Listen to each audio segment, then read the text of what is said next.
Hello, all, and welcome, welcome. This is the Guild Literary Complex, and today, or tonight rather, we have a reading with Aviya Kushner on her new work, Wolf Lamb Bomb, and I am happy to report this just in, news.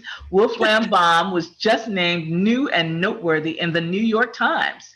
How exciting is that? Amazing. I know, right? So I'm Andrea Change. I'm the executive director for the Guild Literary Complex and your host for this evening. I also want to do a special thank you to the Seminary Co-op for co-sponsoring us and being our bookseller this evening. If you would like to buy the books, there will be a link in the chat. In addition to hearing from Aviya, we'll also be joined by fellow author and translator Adriana X Jacobs. But first, I want to tell you a little bit about our author this evening. Aviya Kushner grew up in a Hebrew-speaking home in New York. She is author of the book, The Grammar of God, A Journey into the Words and Worlds of the Bible, with Penguin Random House, which was a National Jewish Book Award finalist, a Sammy Rohr Prize for Jewish Literary finalist, and one of the Publishers Weekly top 10 religion stories of the year. She is the Forward's language columnist and previously wrote a travel column for the International Jerusalem Post. Her work has been supported by the Howard Foundation, the Illinois Arts Council, the Memorial Foundation for Jewish Culture, and she is associate professor at Columbia College Chicago, where she directs the MFA program in creative writing.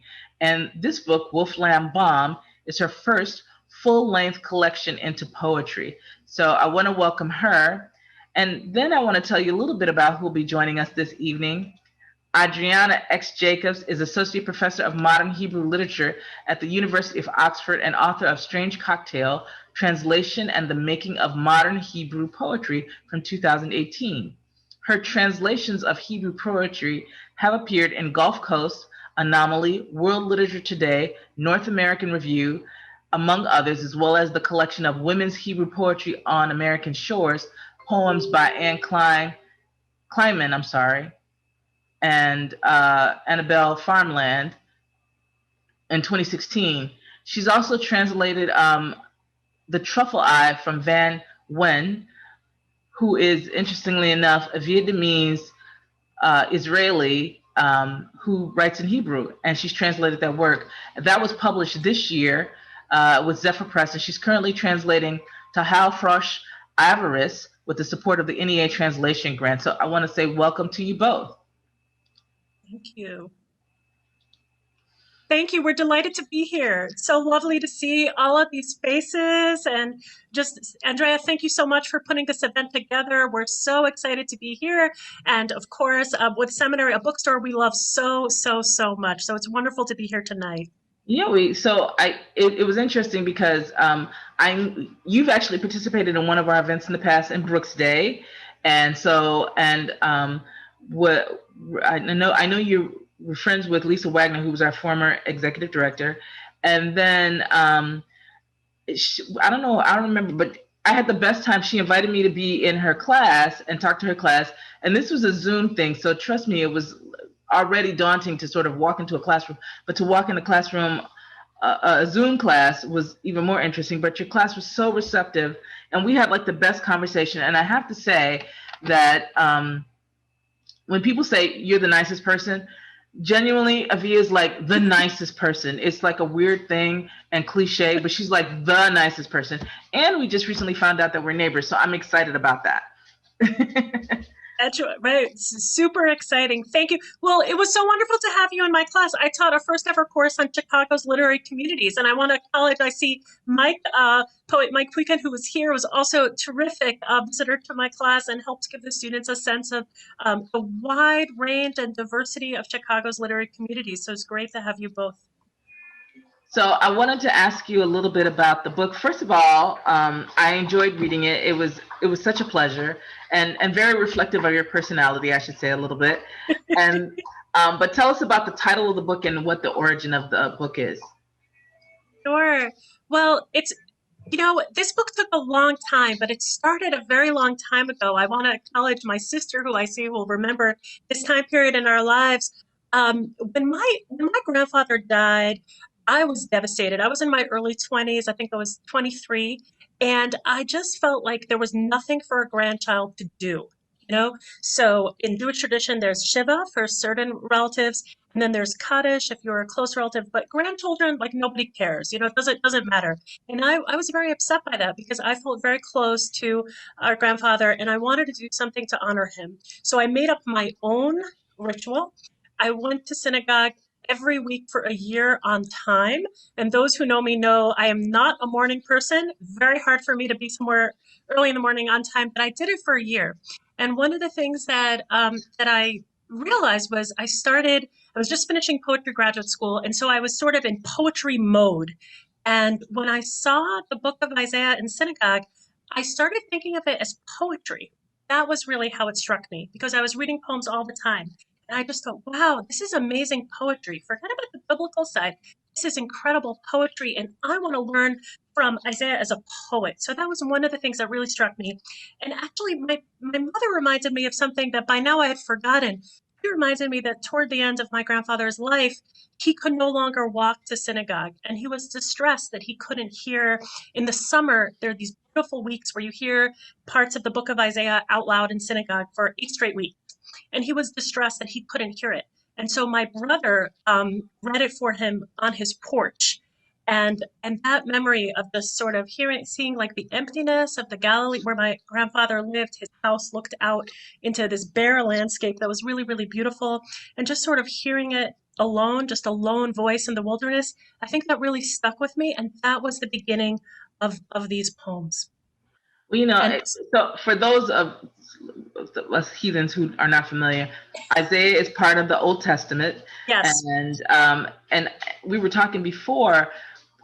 When I grew up going to church, Isaiah was considered part of the storytelling part of the Bible. So it wasn't necessarily the same viewpoint that you have. So I was enlightened by that, and I almost picked up the Bible and started reading Isaiah. And then I was like, "Where's my Bible?" So. yeah. Well, one of the things that I discovered while writing these poems for years and years is that Isaiah means different things to different people in different traditions. And that was something that I did not know growing up because I grew up in an all Jewish town. And so in Jewish tradition, Isaiah is very much a prophet. In Jewish tradition, the Bible, the Tanakh, is divided into three parts: the Torah, which is the 5 books of Moses, Nevi'im, which are the prophets. So in addition to Isaiah, it will be Jeremiah, all those prophetic voices. And then there's Ketuvim, which are the writings, and that would be, all sorts of random, but also a book of Ruth, things like that. Like the writings, those are at the end. So there are three separate categories. But I have personally always loved the prophets, which are the second of the three big trio in Jewish tradition. And I think the reason that I've always loved the prophets, first of all, I think they're the most poetic section of the Bible, with the possible exception of the Psalms. But also, I think that the prophets are about, I'm going to borrow a line from Barack Obama. So Barack Obama in his speeches would always talk about the world as it is and the world as it should be. And I always think that's Isaiah's highway. What is and what should be. That's a prophetic understanding of the world. And I think that prophetic vision is very appealing to us, even thousands of years later. This idea that, there's something that should be. And I think that, as I saw, violence in Israel, and as I saw the aftermath of September 11th, and as I saw all sorts of things, I started to think about what is and what should be. And that's Isaiah. So I felt like I had a partner in that conversation in Isaiah as a writer. Well, you had a third partner in your grandfather. It sounds like Right. in that process. So I want to give you a chance to sort of read a little bit from the work, if you could. Sure. I'd be happy to. But first, I just wanted to quickly answer your question about the title. Because it took forever to come up with this title, forever. And it was one of my problems. I sort of called these poems the Isaiah poems, and I hated that title. And I know you need a great title. And, this book plays with lines from Isaiah. So, of course, an iconic line is "The wolf shall dwell with the lamb," right? It's a very iconic line. But I think it's also about personal history, my personal history, and just, world history, communal history. And so, "The wolf shall dwell with the lamb" is a, really it's sort of idyllic vision of the way things should be, right? The way things should be. But we know that that's not really the way things are. So I started to think that what I wanted these poems to be, I started to think about the term still life from, or naturmort in art, and how it's both dead and alive at the same time. And that was how I felt about these verses, that they were both past and present at the same time. So I started to think, okay, still life with wolf and lamb. And then I was like, no, no, no, that's not true. There's a bomb. I saw it over and over and over again. And so I just started to get to wolf, lamb, and bomb. And then my wonderful friend Curtis Bauer, who's a poet and translator, was like, nope, it's wolf, lamb, bomb with no commas. So that's how I got there to answer the question. And that's really what it is. It's this idyllic vision that's disrupted by a bomb. Okay, so I'm super excited to be here. I'm going to start us off with three poems just to set the scene for the book, give you a sense of what's happening. And then I'm going to move forward. I'm going to start with three short poems. So the first poem I'm going to read is called The Book of Isaiah, and it's the frontispiece of the book, just to set it up. It goes like this. The Book of Isaiah. For years, I wanted to be that angry, and for it to be that beautiful. I loved the poetry of rage. And now, all I can remember are the hills. I can hear the fire in them, words shaking earth. Even a bull knows its owner, an ass its master. Hear, heavens, give ear, O earth. And I'm reading that because one of the things that attracted me to Isaiah was how comfortable he is with anger and how he makes anger beautiful. And I think that in our society, women and many other people are not allowed to be angry. So I was very interested in that. How can you be angry? The second poem I'm going to read is an example of how my life and Isaiah's life kind of twisted together a little bit. I wrote this poem when I needed to say no to someone and I didn't know what to say. It's called Music. Music. Like a lyre, my head moans for the girls who are taken, the young wives. And I cannot decide if I too want to be a wife, bound and also protected, or if I would rather be a lone crooner in the wilderness, there not by choice, but by a wire, a flame, a pillar, a force of earth. Art is a religion, some say, with a sad nod of their heads, but I think it is also a wife and husband, a God whoa, and servant, friend and sweet master, music and moan. Okay, so that sneeze was not planned. Moving forward, so this sort of gets to, Andrea, what you were talking about before, and this idea that your understanding of Isaiah wasn't my understanding of Isaiah. And that was actually something that I first started to think about when a woman came up to me in a Panera Bread in Iowa City and asked me what I was doing. And I said I was writing Isaiah poems. And she said from the Christian perspective. And I really didn't know what she was talking about. I really didn't know what that meant. So this is a poem about the figure of Isaiah and how he seems to other people, not just to me. It's called Rumor. Rumor. There's a crazy man in those hills howling that he can comfort us all. There's an old crazy man in all of us saying, I raised you, made you tall, and you rebellious little wuss, you forgot that an ox who knows him, and ox knows who owns him, an ass knows his place. Rain falls and we rain blame the way our ancestors rained blame. Bombs explode in a faraway city where I once lived, and the world rains its curses on man, on God, on the whole idea of I will be what I will be. I am what I am. That tenses because I am past and present and future, and I breathe you into you. Listen, someone once said, I am comforting you, breathing through an old, towering prophet who is nothing but a singer on a stage, a singer when there is only one light left and the soft illusion of a face. In a few years, you too will be just rumor, a fire, dry grass, a singer who sang and then disappeared from the lilt of performance, the light of the audience, the light of the world, a balm to the crazy, the rebel, the wuss, Isaiah to the nations of the earth, like the tale of an old crazy man in the hills, a song and a howl, a wolf and a lamb, a story everyone claims. And I wrote that because I noticed that everyone seemed to have some kind of tie to Isaiah. Everyone had their own personal sense of the book of Isaiah. So those were some of the things that stuck out to me. So that's just to set up the book and sort of this situation that I had where I was thinking all the time about an ancient writer, and it just didn't seem that ancient. It seemed like it was happening right there to me, to my life, and to people that I knew.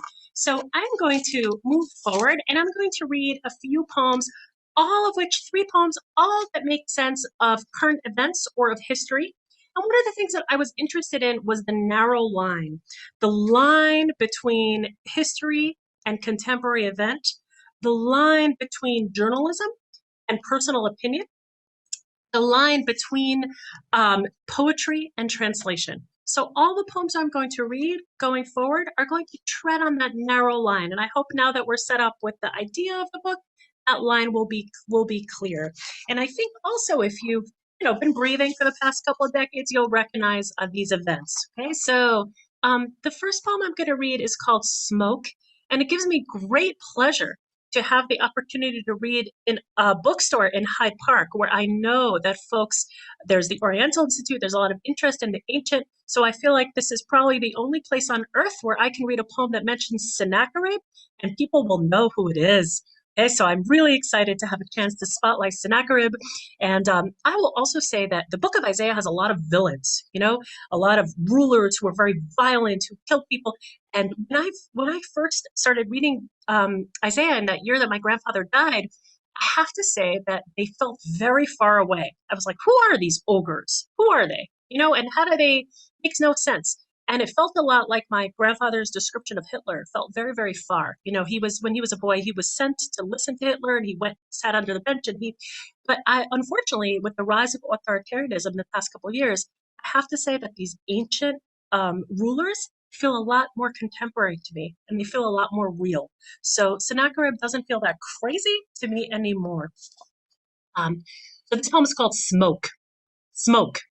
God will empty the land of you. The sword will rule your fields. Sennacherib will come and remove 10/12 of you, and you'll cry. Oh, you will cry, and you'll say, this is the end. There is no more. But no, this is the beginning of comfort. And I remember the days after the disaster, how quiet it was on the highways, how drivers let others pass, how even the Hudson seemed to mourn, and how we began to be thankful for mother and father and land and wallet in that order, and how the smoke was followed by a mild winter, and how everything seemed more beautiful, I suppose, and temporary after the sword, after the worst.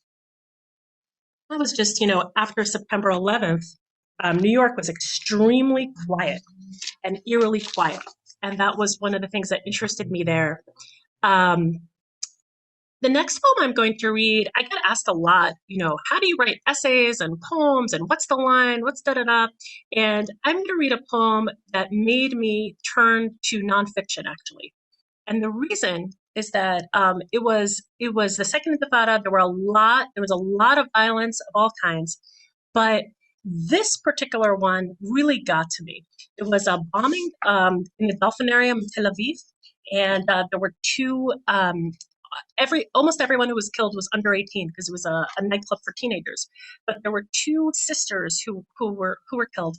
And one of my jobs at that time was to interview child victims of terror. And so I was sent by the newspaper I was working with to interview. He was 14 years old. He was the brother of those 2. And at the time, my youngest brother was 14 years old. And I did my job. I got the quotes. And then I just could not stop thinking about this kid. I couldn't stop thinking about him. And I went back over and over and over and over again. And one of the things that I thought about is, whatever the headlines are, the news cycle moves on, But this is people's lives continue. People's lives continue, no matter how you feel, whatever. And that is often not in the newspaper. It's not part of journalism. It really bothered me. I started to think about aftermath, and so went back several times and I talked to the boy. And then years later, I realized that in my zeal to talk to this little boy, I had walked right past his mother over and over again. And I never really got her side of, I never thought about her. And so, but I can also say that that experience of thinking about aftermath and how we don't go back years later sent me to essays to have the opportunity to think about that. So I'm just going to read this poem, which is sort of built on my mistake and thinking about how I never thought about the mother. I only thought about the little boy. It's called Disco. And like the other poems in the book, it's built on one line from the book of Isaiah. Disco, tell me, who made the world lie in waste? Who wrecked the villages one by one until only a lone woman was left? Smoke and fire, music, and the tick, tick, tick of aftermath. In the whitewashed apartment, a mother of two girl dancers has no hair to slick into buns, no necklaces to fasten at the neck. The bomb's cheap trick to unclasp it all. Who cocked the trigger? Who flicked the switch? Who rang the cell phone that flipped life into explosion? Once I was a singer who sang into the black night of the dance floor, the crystal ball shine of it. Now I alone am left to tell. I alone still have two legs to walk out into the flowerless world. I have left the village of my isolation to tell you I was a lone woman singing, dancing in the tick, tick, tick of the wreck, holding the word delphinarium, saying daughters, anklets, daughters, saying this dance of a world was once my world, this wreck is my world. And then another example of thinking about the line between the ancient and the contemporary, the line between history and personal history, is this poem. It's called Rereading Chapter 11. It comes toward the end of the book, and you'll see in a minute. And I think it goes back to that question that you asked me early on about the title, about wolf and lamb. And you'll see again that the iconic wolf and lamb appear again as just something that I thought about a lot. Okay, rereading chapter 11. Something is about to dry up the tongue of the Egyptian sea, just seconds after it looked like the wolf and the lamb were about to lounge together.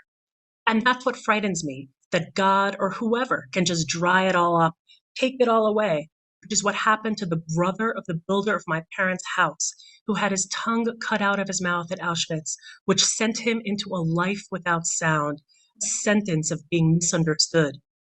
I think of the tongueless man every year on Yom Kippur, the holiest of the holy days, and what makes me tremble are the words, Lord, open my lips and let my mouth utter your praises.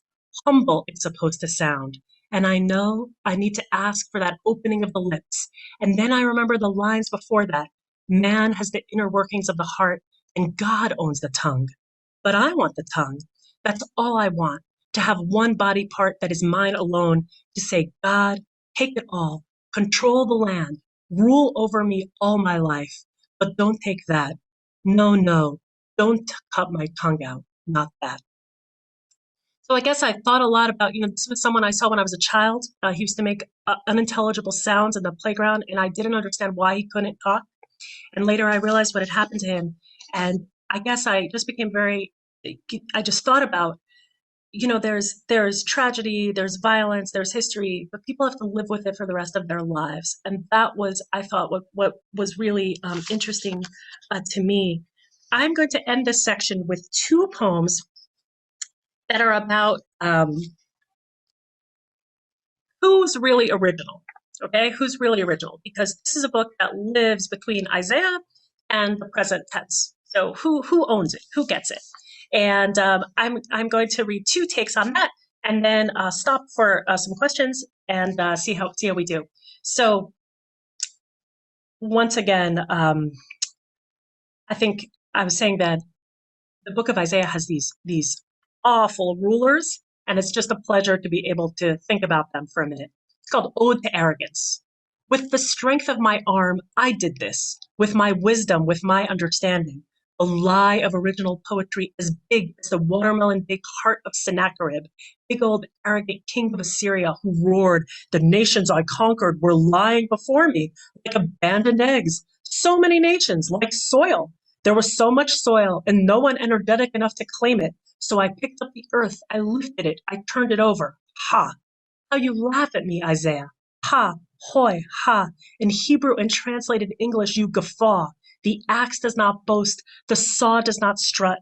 Take the words I gave you, softly play with the black soil of Iowa, so fertile it makes farmers weep. Repeat this, you are just the guardian. Your name long and unpronounceable as Assyria. Your stay in this state of wilderness brief. Your arm at the rake and your wrist at the shovel. It's fleeting, as hilariously dependent as Sennacherib.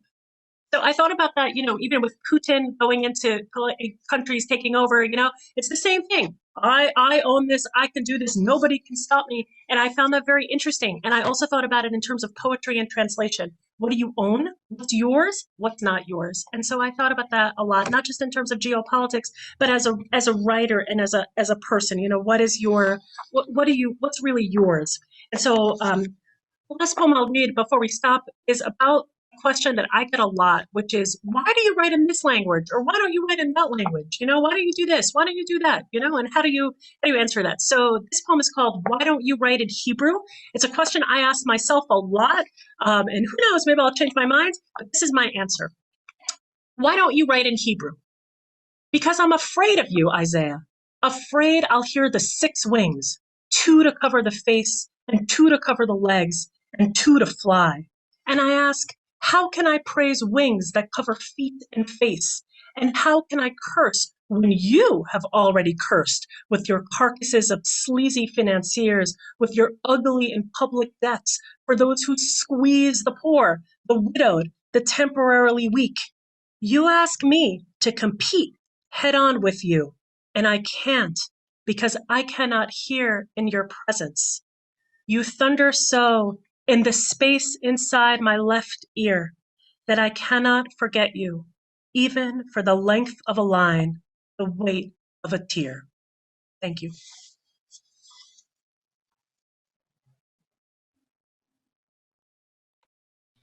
So that was awesome. It's funny. As I was reading the book over the last few days, one of the things that I thought was interesting was, and maybe because I sort of glommed on that one thing about your grandfather, but I felt like the poems were questioning. Like in my mind, I envisioned a small Aviya and a big Isaiah, and you were just like talking to him and sort of pleading with him and saying, "Why is this? And is this way?" And sort of like a precocious child, sort of constantly questioning. So after the first question, you would ask another question and another question. I feel like each poem is a question, and I'm wondering if you got the answer to those questions as you were divulging or diving rather into the book, or as you sort of created it. Yeah, that's a really beautiful question. I did feel like I had a lot of questions, and I think these poems were written in a time in my life where it felt like hand-to-hand combat. Like I couldn't figure out which language I was going to write in. I also wasn't sure if it was going to be poetry or prose or how I was going to do it. And I had a lot of questions about and also how to write about how to write about horrific events and whether I had the right to do so. So it was all sorts of questions like, this little boy lost his sisters. Am I allowed to comment? Am I allowed? Beyond just reporting what happened, which was my job, is it okay for me to think about what happened to him? So absolutely. So I definitely felt that question answer. Andrea, I also think that you are very much feeling something in Jewish tradition, which the commentators on the Bible, many of them work in question and answer format. So when I was a child, for example, I was tested. There's a great commentator called Rashi from the 11th century. And what he does is he gives an answer. And your job as a reader is to figure out what's his question. And so when I was a little girl, I was tested on, can you accurately predict the question? Can you guess the question? I think that's very interesting training for life as a writer, to think about not your opinion, what your answer is, but what's the question? What's the question? And that, I think, allows for a more inclusive and more layered and also more complicated work. That's interesting, and it sort of brings up another question that I had that I'll ask you about later. But I'm drawn to the idea of, well, as writers, as poets, our job is to observe, right? So our job is to sort of give this perspective, as it were. But at the same time, your perspective is a questioning perspective. It's, it's at some point I felt like it was pleading. It was like, Isaiah, give me a break. Tell me what this is supposed to be. And but I want to bring Adriana in because we talked about translation, and you talked about the idea of translation. And I've heard this before from another translator that I know, Mary Hawley, who's, and in my mind, of course, translations only occur in Spanish, but they don't. But but I remember she was saying something like how you don't, it's not a strict translation. You don't just write the word and write it back. Part of your job is to sort of give it access, is the word I'm maybe looking for, making it accessible to the other language, or the person reading it in the other language. And when you and Adriana were talking before, we talked about opinion versus, I want to say perspective. Well, opinion and perspective, same thing. But you know what, I forget. But Adriana, if you're here, if you could chime in. I know we were having this conversation about how translation impacts the other side of the work.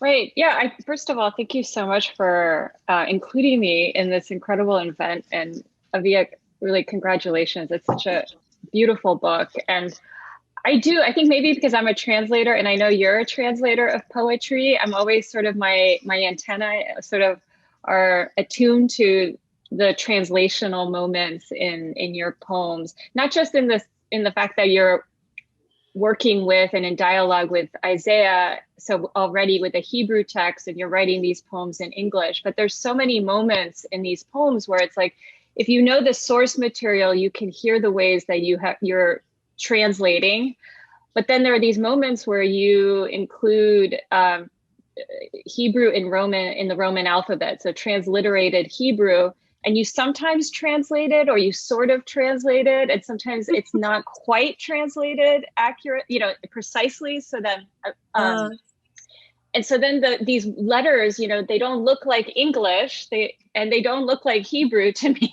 anymore.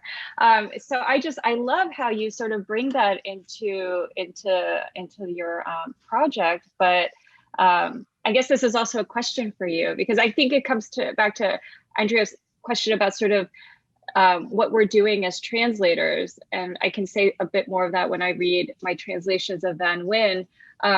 It is part trying to open up something to readers who may not have access to the source material, but you're also, you and I both write poetry, and we're also kind of tempted to sort of do our own thing and give things our own twist and put our own stamp on it. And sometimes that is in tension with being more literal or precise. So yeah, I just throw that back to you, just how consciously you were working with translation in this project. Sure. And first of all, it's such an honor to be in conversation with such a wonderful translator and scholar. And I also want to acknowledge that I see several amazing translators here. I see award-winning Kay, who is such a wonderful translator of Arabic, right at the top. I see Nancy Naomi. I see Susan Harris of Words Without Borders. So it's just really exciting to have folks in the audience who know what translation is and how multi-layered and experienced. Oh, and Neil. Yeah, I'm just not. Yeah, Neil and Natanya. Hello. Okay. Yeah, I'm sure so super, super exciting. And Luke is a translator. And I want to acknowledge my niece, who is certainly bilingual. Okay, but she's okay. Anyway, she's waving. There's my niece. Yes. I must acknowledge. Okay, I think this is something that I thought a lot about, and I knew that you would be able to feel it. So absolutely, some of these poems live, I think, in the space between Hebrew and English, and I think that they're engaged with the tension that I felt as a writer and as a person. sort of not being able, I didn't know which language was mine, if either was mine or would ever be mine. And I think that these poems were my sort of way of thinking about all of that. So you will notice that, yes, some of the poems are built on a translation by H.L. Ginsberg, who's a terrific translator of the book of Isaiah. So some of that. Some of that is a very rough translation by me, which may or may not be really that accurate, but I did it as I heard it. I heard it. And then the transliteration is the same thing. Sometimes I was like, I'm not happy with any translation. I'm just going to move to Hebrew for a couple of lines and hopefully people will get it. I'm just going to move it over. So interestingly, I want to credit my teacher, the great poet Robert Pinsky, who was the person who gave me the permission to do that. Robert said to me, he saw that I was struggling. He saw, I think, that I felt linguistically homeless. And Robert said to me, Aviya, what you can do is you can put Hebrew into English. That's what you can do. And in so doing, you can expand the English language. And I think that that's something that comes from, Robert translated Dante. I think comes from someone who has experience with translation. That idea that that it's not wrong, it's an expansion. And so some of what you're picking up is that as I got more comfortable, I felt it was okay to slip into just put Hebrew into English, and of course English letters. And then I know we talked before about transliteration, which is fascinating. So transliteration is something that, there are, of course, official academic rules in some languages. There's also a lot of controversy about how you transliterate. Transliterate meaning, how do I write, you can look at my name as an example. Aviya is a Hebrew name. So how do you write it? You put an H at the end. You say Aveeyah. How do you write that? So there's a lot of controversy, and I guess I just decided to wing it with this book, which I know maybe for a scholar may make people crazy, but I just sort of was like, I'm going to wing it. I'm just going to go with how I hear it, and go with that. And then Orison Books, a publisher, has a very interesting style where Orison doesn't italicize. So my original versions were italicized. So in the final version that you see in Wolfram Bottom, it's unitalicized because that's the style. But I actually, when I thought about it, I thought, hold on, that style decision is exactly what Robert suggested to me years ago. Just to write it as if it were English. So I hope that answers your question. Yeah, I've got a question from someone in the audience. They ask, from Jessica, she says, how much are you speaking to Isaiah, telling the prophet about our world, and how much are you serving as an interpreter for Isaiah so he can speak to us? What an amazing question. What an amazing question. In my head, the phrase I always had was talk back. That was my phrase. Like for a few years, the title of this collection was Talking Back to Isaiah. I always felt that I was responding, that he had sort of made the first salvo and I was responding. So in terms of reporting, I'm not sure if I felt like I was reporting on the present tense, but maybe sort of responding and being like, I see what you were talking about. Okay, I understand what you were saying. This is the riff that I have off your statement. I hope that makes sense. Beautiful question. Yeah, so I guess I always felt like he was first, if that makes sense, that he had set the stage and had set the bar really high. I mean, Isaiah is I think, the best poet I've ever encountered in my life. It's incredible poetry. And also, I would say the language is incredible, but the plot is also amazing. Whether it's not just these rulers who are conquering.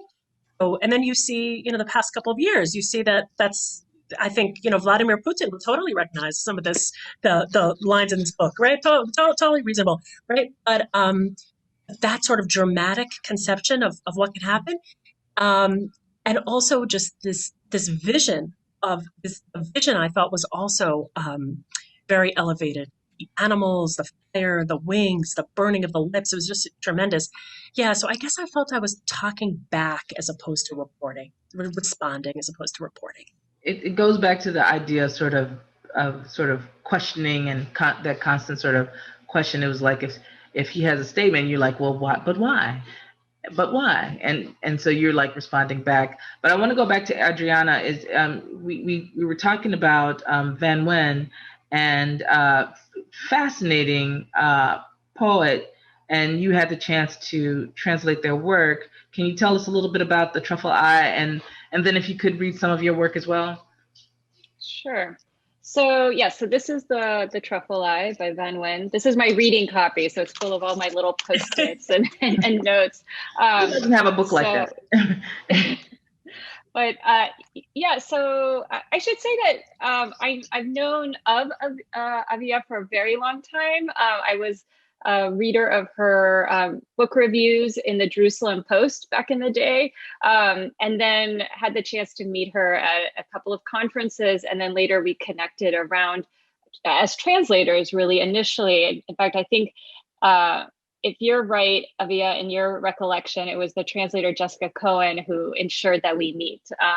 So, and then since then, we've just sort of been in touch and become friends, and shared a lot of thoughts about this relationship between poetry and translation, and how translation shapes and influences our own writing and our way of thinking about Israel and about Hebrew poetry. And I think also, I should say that I did not grow up in a Jewish home. So my relationship to Hebrew was one that came later and independent of that particular structure.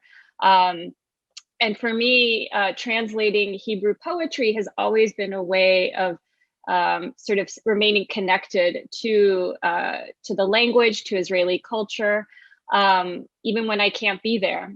So now I'm going actually quite a long time since I haven't been back to Israel. And I find that for me, the language is sort of the home base for me. Wherever I am, I have the language. I can get books. I can find poems online. And that's how I came to Van. So I was in graduate school. So this was a while back. And I read one of her poems online. And I was completely startled and dazzled by her poetry, and also incredibly intrigued by her background. She was born in Israel to Vietnamese refugees. Her parents were refugees of the Vietnam War. And are part of a very small, but actually very connected Vietnamese community in Israel. But Van's connection to that has always been very complicated, because for her, Hebrew is her main language. She's not fluent in Vietnamese. She's been to Vietnam, but she often feels a bit like an outsider there. And there, for a lot of other reasons, she also feels like an outsider sometimes in Israel. But I think she's probably best equipped to tell her story. So at some point, I'll link in the chat to a conversation that I had with Van, so you can hear her read her work. It's already almost 2 a.m. in Israel, so she wasn't able to join us, unfortunately.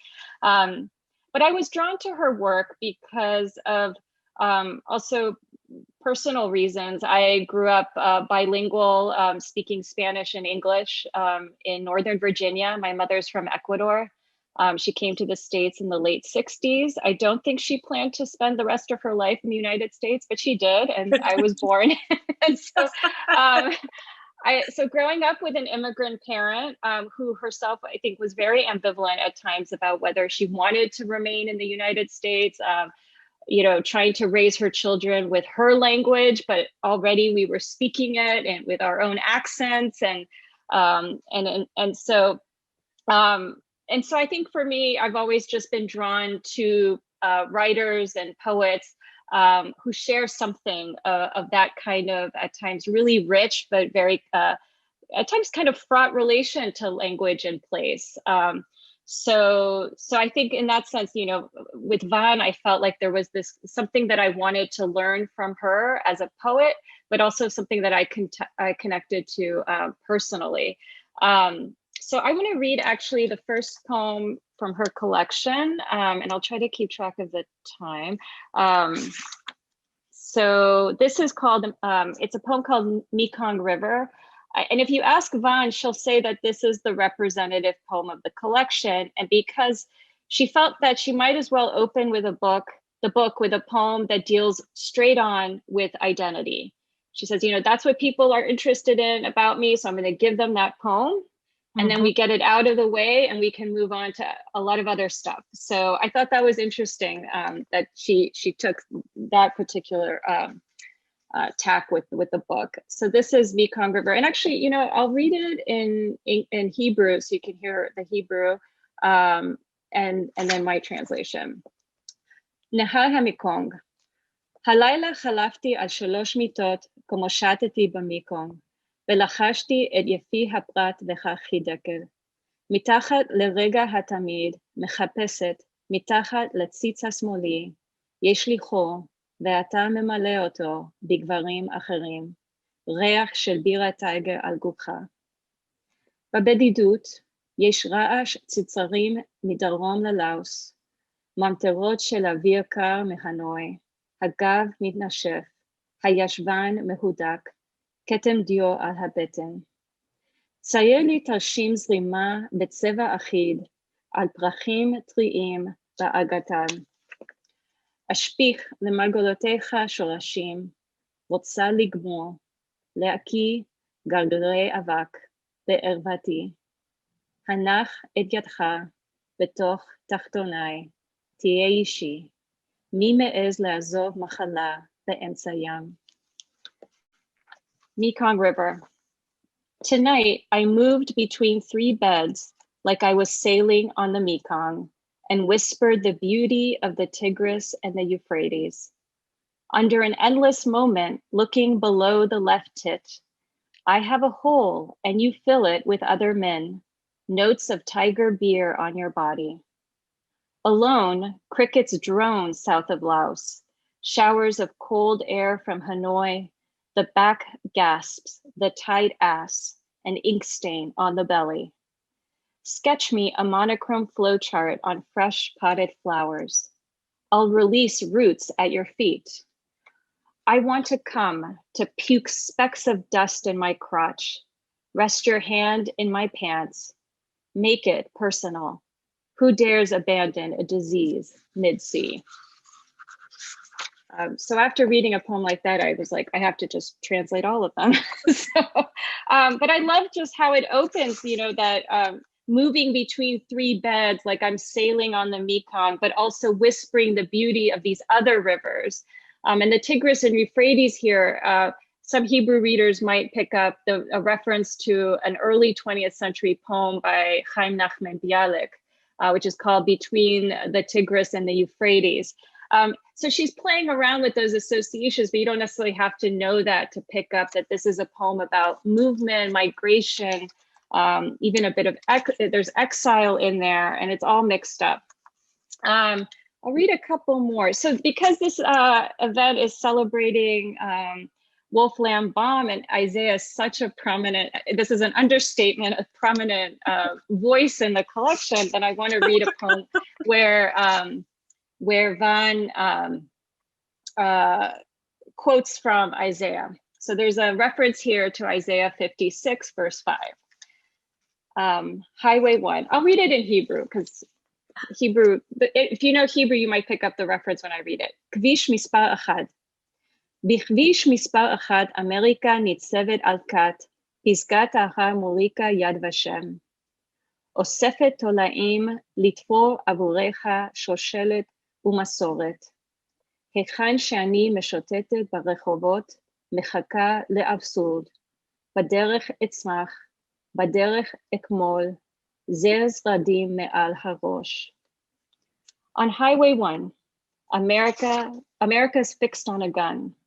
The hilltop greening, a place and a name. Gathering worms to stitch an ancestry for you and a tradition. On the streets where I wander, I am waiting for the absurd. On the way I'll grow, on the way I'll wither, twigs crowning my head. So this line, a place and a name, in Hebrew, Yad Vashem, comes from this Isaiah verse, but it's also Yad Vashem. Some of you may recognize it as the name of the Holocaust Museum in Jerusalem. And so here I had, as a translator, I had to sort of, and Van's playing with all those associations, the biblical verse, also just with the literal meaning, the place and a name, the Yad Vashem, which is literally a hand and a name. And so I opted to italicize, and I used the King James Version in this instance, because I like the idea of the place. I felt that that was important in the poem. But the funny part was that when I read the poem and when I translated it, I thought Highway 1, because of the reference to America, referred to Highway 1 in the United States. And then later I second guessed myself. I thought, no, there's a Highway 1 in Israel. It's the highway connecting Tel Aviv and Jerusalem. So certainly she means that Highway 1. And then at the very end, when we were correcting proofs, Vaughn was like, no, that's Highway 1 in Vietnam. So there are a lot of Highway 1s in the world. There's a whole Wikipedia page that's full of them if you're interested. But it does say something, I think, about the position of the translator, sort of where I position myself in relation to these texts. But also, I love the idea of the highway. For me, also evokes something of the way texts circulate and the different roads and paths and highways they move through. And readers will it'll accumulate its own set of associations wherever it sort of travels in the world. Maybe one last poem. This one is called Packing Poem. It's towards the end of the book.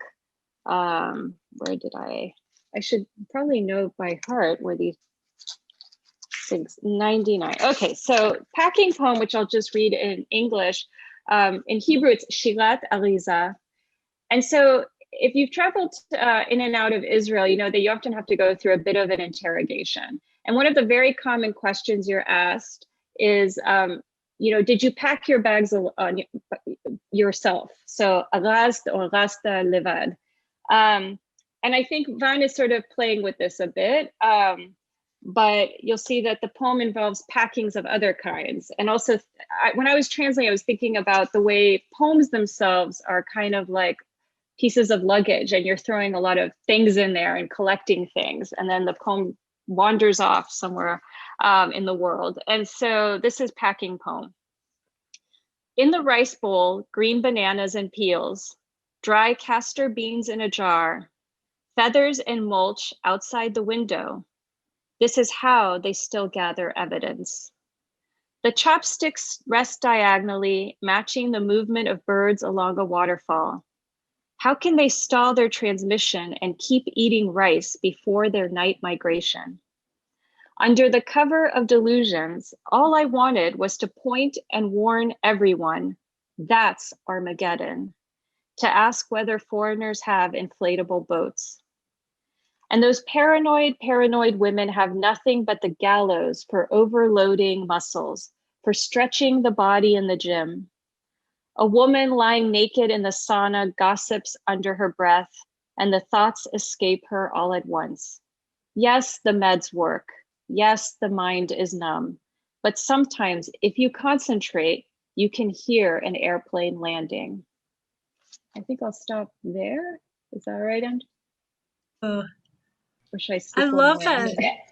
I'm excited. That was, I can't tell you how much I appreciated you reading the Hebrew version as well. I always feel like, especially with the translation, and I use the word access, you sort of get that little access. Yeah. And then the other part is, if you're a curious writer or a curious reader, it makes you seek out more stuff. So, just the conversation about Highway 1 existing in 3 different places, and then same thing, Aviya, as you were talking about, I forget what it was suddenly, but again, it makes you, when you were reading those Hebrew lines that sort of dropped into that thing, it made me want to seek out that information more.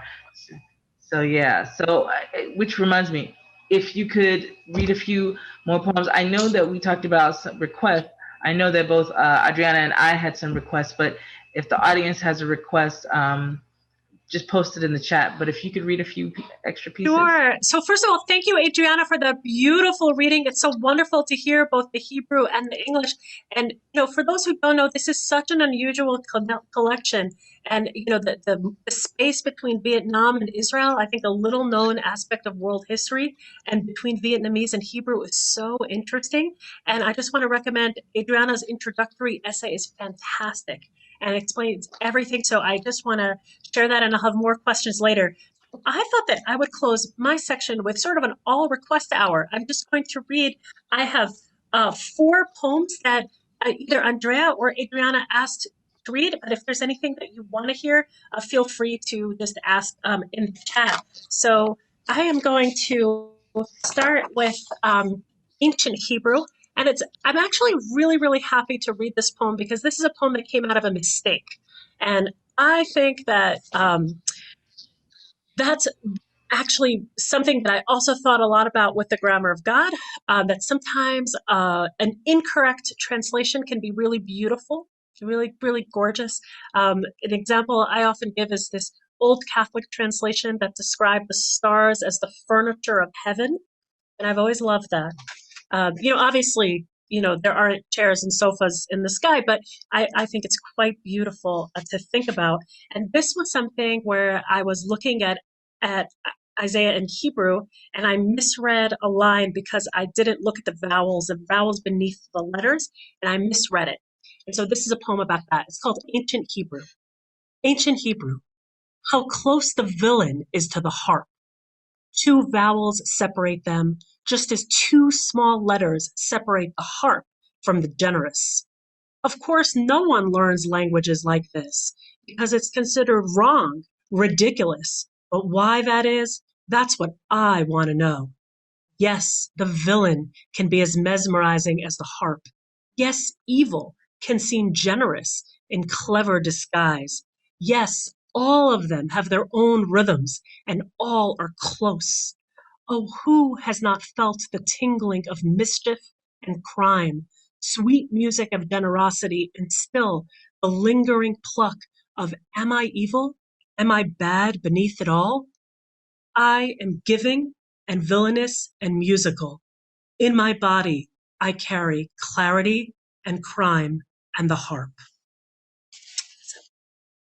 And then, again, because these are requests, this is actually a poem I don't think I've ever read out loud in public. It's called Nails, and I worked on it for a long time, and it's interesting that we're coming back to it because there was once this horrible bombing in Machane Yehuda, in the open air market in Jerusalem, and I found myself running down the street. I was running down the street, okay, running away, because what used to happen was there was like a second round when the first aid workers arrived. There would be a second round, so I knew that I had to get out of there because there might be a second round. So that's what was happening.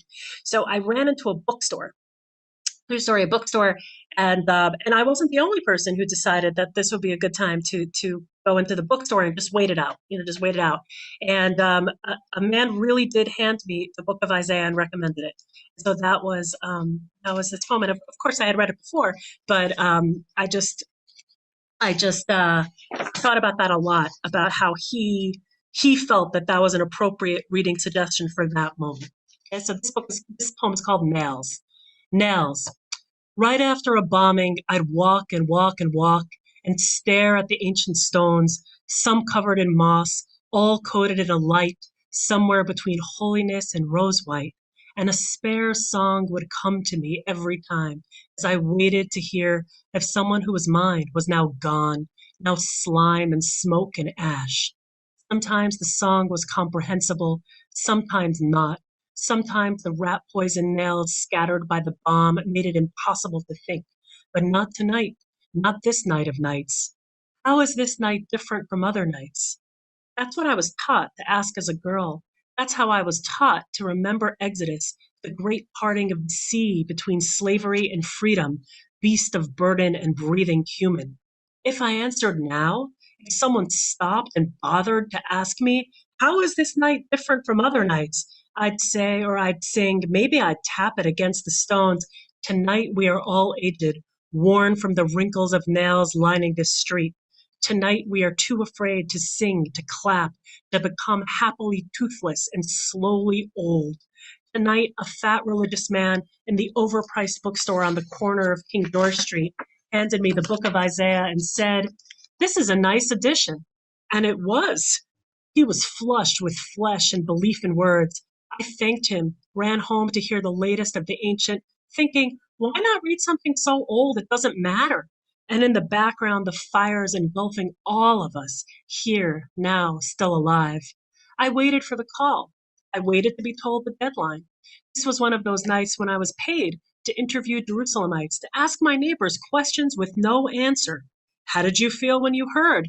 Was there something different, some feeling you had that tonight was different from other nights? And as I waited, I thought of the old story of Exodus, the old idea of a promise between God and man, God and woman. And I thought of all the singers on all the stages of the earth singing about promises unkept, promises shattered. And yeah, I think, sometimes when you watch the news, you don't think about how inappropriate these questions are. It's like people who've been through a lot and they just ask you well, how did you feel? It's like, people are in shock. And so I'm going to close. The second to last poem I'm going to read is called What Remains, again, because it's a request. And I think I was sharing that I've thought a lot about aftermath, how, everybody's a human being and things stay in your mind even years later. So this is about that. This is about, because I worked on this book for so long, some of the poems became thinking about Isaiah instead of, because when I started writing them, it was the present tense. And then as time went on, I found myself thinking back. So this is a poem that I wrote pretty late in the game, about thinking back about what I had seen and what I had thought about. It's called What Remains. What remains? Sometimes in the night, I still hear it. A gun emptying itself into the fields, a bomb erupting in the vegetable market as the first bargain hunters arrive. After all these sunburned, tired years of fighting prophecy, battling Isaiah, whose song streamed into my ears at all hours as I struggled to write my own world and swallowed the sour seeds of cowardice and let them be songs. The dead poets have already left us all they knew of earth and flesh. And from inside the thick white beyond, they sing with whitened lips and translucent throats. Listen closely, mortal one. To live is a form of music. And then the last poem I'm going to read, I'm actually very moved that this was a request, because this is the last poem that I put in this collection. So Andrea, I don't know if I can't remember if it was Andrea or Adriana asked about this. This is a poem I took out, and Luke Hankins, my wonderful editor, can confirm that this is a poem that we put in at the very last minute, as in weeks ago. And it's called Reading Isaiah as My Grandfather's Granddaughter. And I guess it brings us back. I thought a lot about, my grandfather was the only survivor of his entire family. And I guess I was thinking about that at the very end, and just perspective. So it was interesting. I took it out, and then at the very last minute, I put this very short poem back in. It's called Reading Isaiah as My Grandfather's Granddaughter. God will have mercy on Jacob despite it all. So there's hope for us humans, something soothing in the offing. After all, Isaiah says Babylon's destruction will mean salvation for Jacob. Tell me, Isaiah, does redemption always mean destruction of another? Is that what you mean? Just hope as hard as you can that you are Jacob. Or maybe it just seems that way to me, the grandchild who should not have been, whose great-grandparents died so fast in the snow on the border between lands and destinies, the girl whose grandfather escaped on the last boat, at the last minute, in the last breaths, before the Mediterranean became red, before shame forever polluted the blue water. Thank you. And actually, I think this gives me a lovely chance to ask Adriana a question, because I've been thinking about that. My grandfather left Germany on what turned out to be the last legal boat. He didn't know that at the time, but that was it. That was it.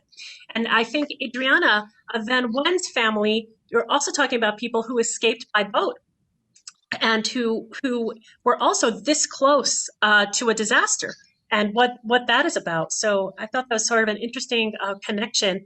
It was sort of a strange connection to two books. Adriana, I wanted to ask you about I'm so intrigued by your life as a translator and as a scholar and as a writer. And I wonder if you could talk about how your work as a translator has affected you as a reader. How has it changed you as a reader of poetry?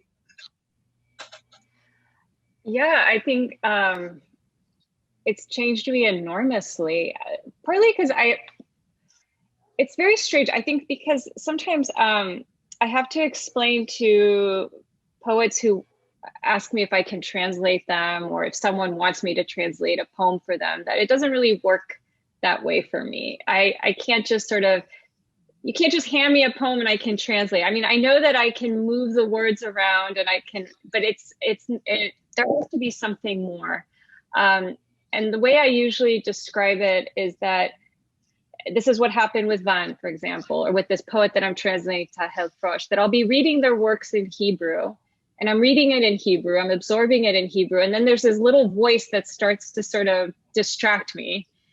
And it's the voice that's starting to say the poems in English, but it's not a translation.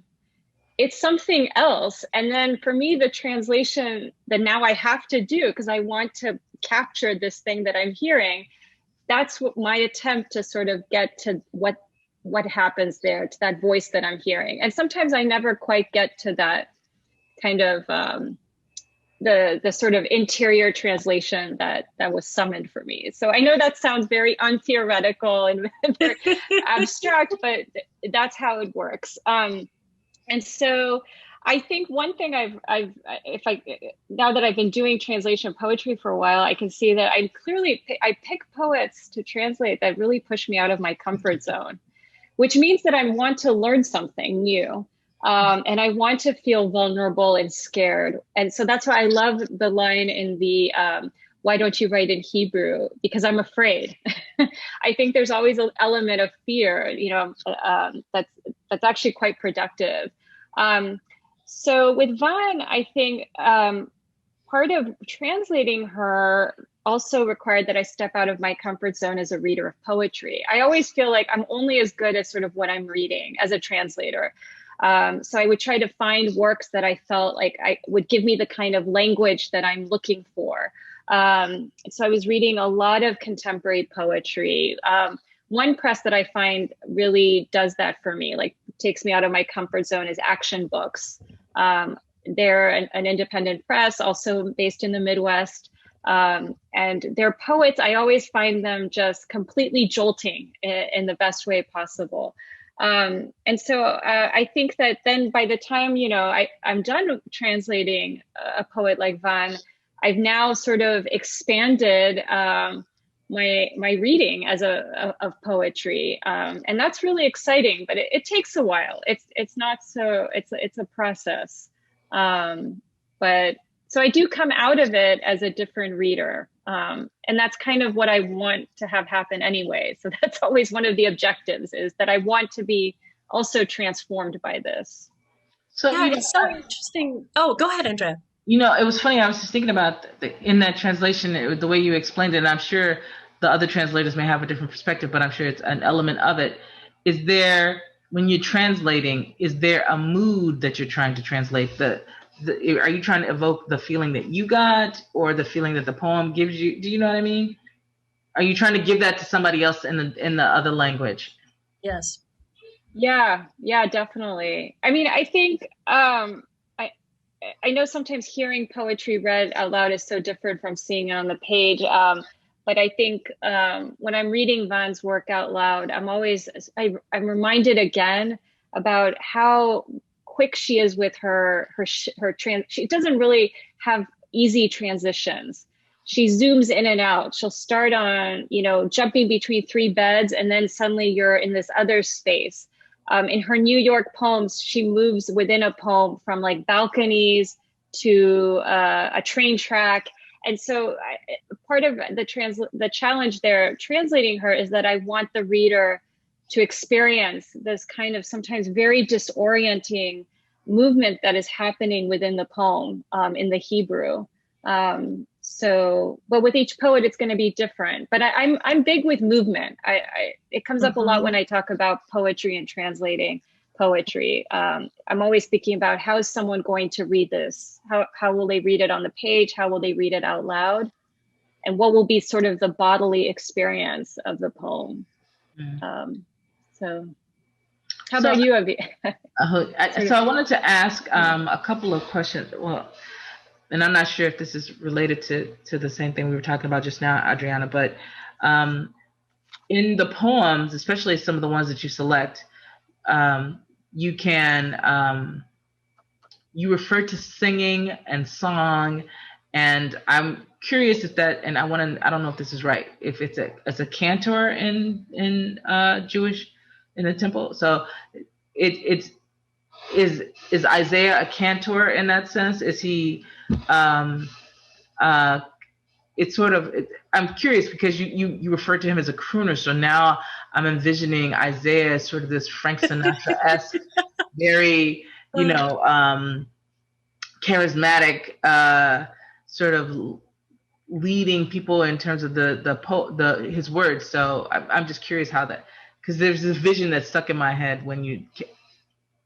Yeah, well, I love the idea that Isaiah inspires all kinds of visions and all kinds of readers. There's something very visual about Isaiah in addition to very oral. It's very, very interesting. And I certainly think that Isaiah could pack the house. If there was Madison Square Garden, I'm sure he could fill every seat. But I would say, like, one of the things that I was about is that, so in synagogue, Isaiah is chanted. It's sort of like a song. It's a song. But I think maybe, Andrea, I think you're picking up on something that was really important to me, like deep in my heart. Something that's interesting is that, at least in Orthodox synagogues where I grew up, only men get to do that, So it's like a lone man singing. And when I was growing up also, I was never, in school, I was never allowed to sing alone. And I think that was something that I thought about a lot, coming to writing. It's like, do you have the right to write this? Do you have the right to speak? Do you have the right to sing? And I think in my mind that sort of a prohibition on singing, I think, was something that I thought about in connection to poetry. And I think it was related to my interest in anger. Isaiah is allowed to rail about things.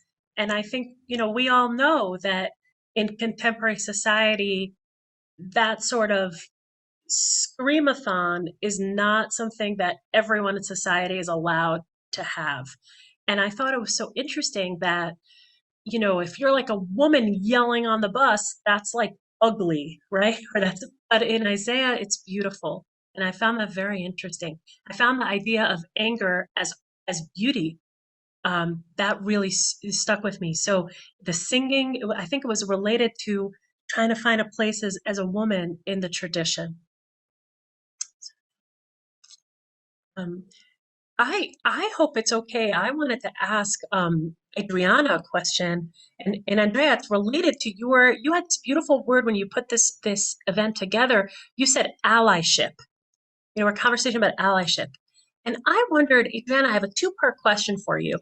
I wondered if you could talk a little bit about whether you see translation as a form of allyship. And also, I'm interested in your feeling on translation as being sort of neither inside nor outside. Because I thought that one of the reasons I very much wanted to be in conversation with you is I thought both of us were looking at the Hebrew language and at Israel and Jewish tradition from unusual angles. So the Vietnam angle is definitely not standard, right? I think we can agree, right? But I also think that both of us are multilingual and we have a unique space. And I was curious to hear your thoughts on being an ally, but also being neither inside nor outside. And I think that's also true for Van Wen to some extent. She's not totally here or there. And I wondered if you could just talk a little bit about that. Yeah, I mean, we had earlier today such a wonderful conversation between us about it. So I think we need to find a way to talk more about this this topic. I do think it is a form of allyship. And I think the two questions are very much connected. I think because I myself, I sort of didn't plan to become a professor of Hebrew poetry. It didn't just happen either. There's been a lot of work involved, but it wasn't, say, like the most obvious career choice. When I was an undergraduate, I actually studied Latin American literature, which felt a lot more obvious, which is probably the reason why as soon as the Hebrew ship sailed into view, I jumped on it and I thought, I'm going to do the thing that's not obvious. Little did I know this was going to really create all sorts of interesting challenges for me. But it's been a wonderful relationship, and I haven't jumped off yet. But I think because of that, I don't come, to Hebrew literature through any sort of the conventional channels. And so in some ways, I was reading Van's work online. I really loved it. I connected with it and I wanted to translate it.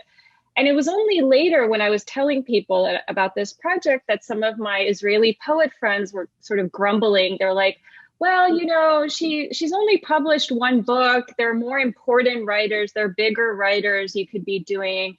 And then I realized at that moment, okay, that's interesting. Like there's this idea of what certain people want, not just what people expect Israeli poetry written in Hebrew to be, but also in Israel, what Israeli readers think should be exported out as representative of contemporary Hebrew poetry.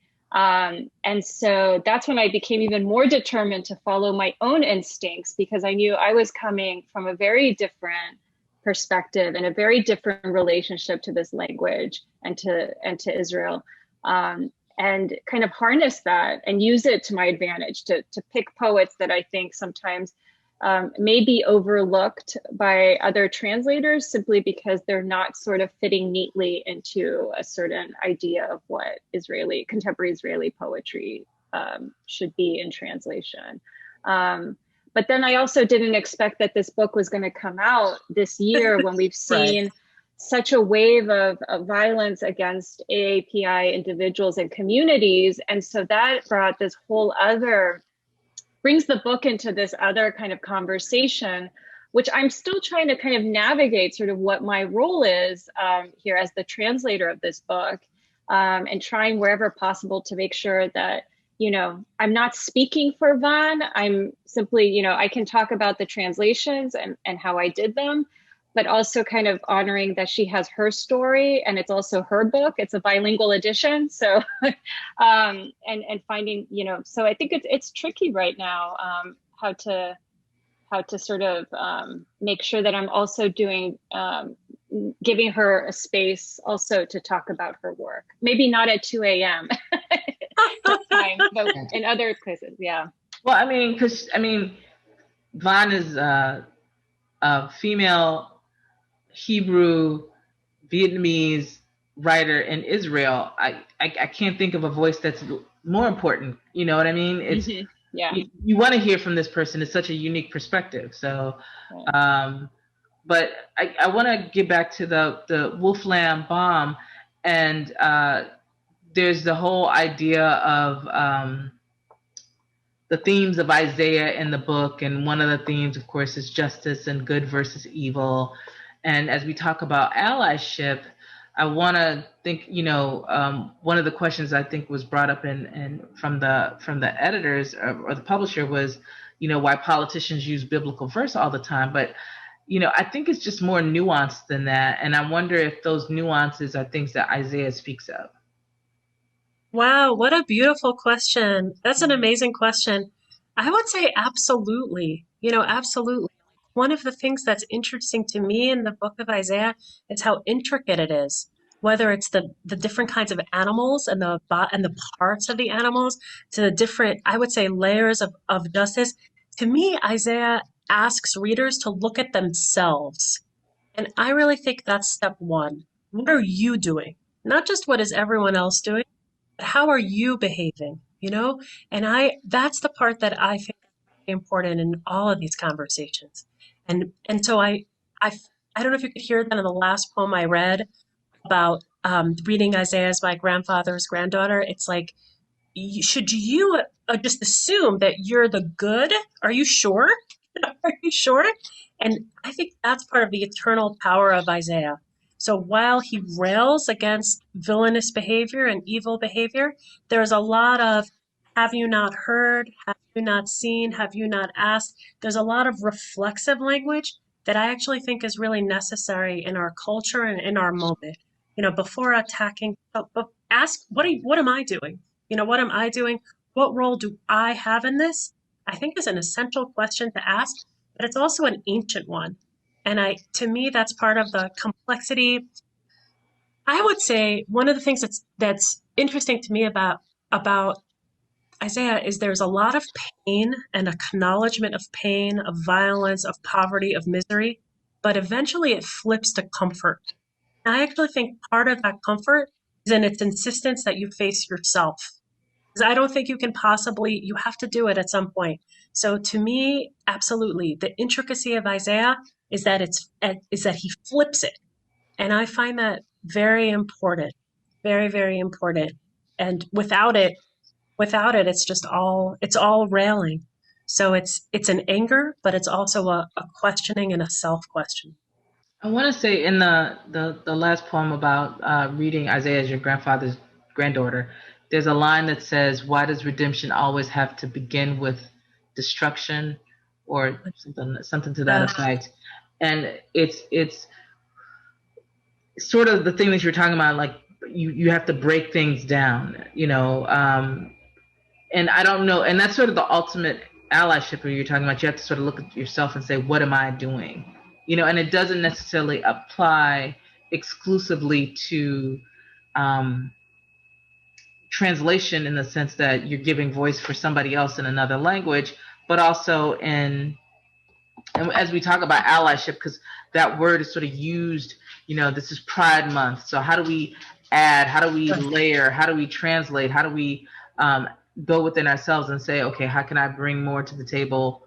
And almost, I don't want to say man speak, but that's in a negative way, but in terms of speaking for or speaking up is the word I'm looking for. Speaking up for somebody else is part of the translation, and you're giving that language another body, if that makes sense. Absolutely. Absolutely. I think translation is that. Translation, it's a beautiful way of thinking about it, right? There's two languages, and then translation's a third creature. What is it? What is it? But without it, millions of people can understand each other. So what Adriana is doing here is really incredible, but she's linking Vietnam and Israel and the English-speaking world. That's amazing. And to think, and it makes you think, I guess just because I'm obsessed with aftermath, I think that's very interesting. Obviously there was the Vietnam War, right? The Vietnam boat people, like all of that. But these are real people, and there's aftermath. And I think that there's personal aftermath, but there's also linguistic aftermath. And just as Robert Pinsky gave me this beautiful advice of Hebrew moving into English, I think also, if you look at the language of the literature of the Vietnamese diaspora, feel Vietnamese moving into these other languages. And I think that a translator is uniquely positioned to help us understand that, to help us understand the movement between languages and between history and personal reality.